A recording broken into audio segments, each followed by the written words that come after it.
The ramp on Trumbull Street. The wife of the guy who lived at 7822 South Trumbull Street got cancer back in April. Family's name was Nefty, Hugh and Nadine Nefty. I knew this because I occasionally do voter canvassing for the precinct captain, Sheridan, who lives over past the viaduct.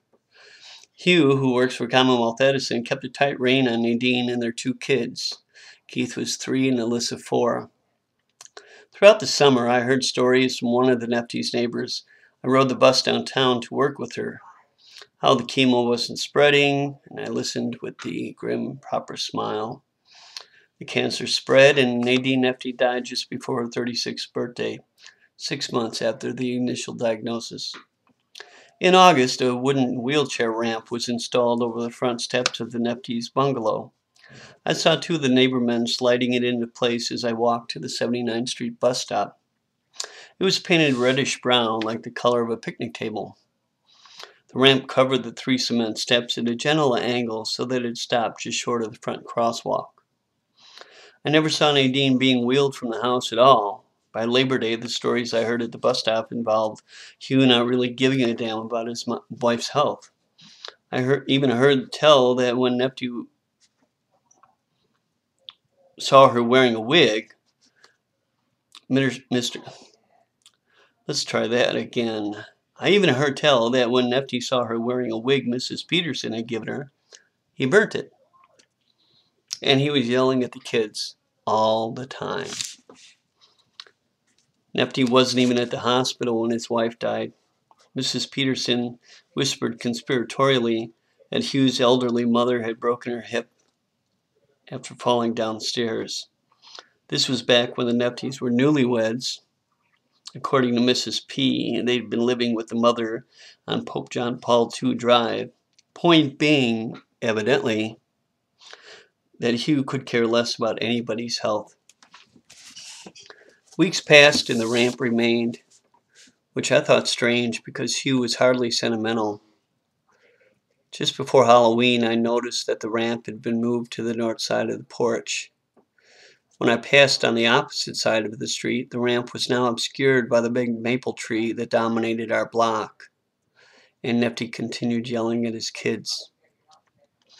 I had spent Halloween in Bucktown in the house of a girl I knew from college, up near the old Humboldt Park neighborhood where I grew up in. We had an argument over something stupid, and I ended up taking the Western Avenue bus home and walking down 79th. When I reached Trumbull, I stopped, noticing a shadow on Nefty's porch.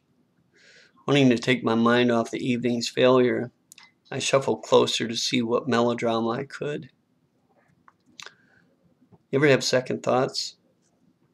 Hugh Nefty had his wife's wheelchair at the edge of the porch.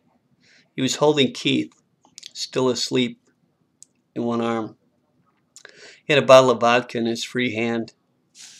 He gently set the bottle on the railing and just as carefully put his son into the chair. He pushed the chair down the ramp, and when it hit the sidewalk, Keith was tossed against the maple tree.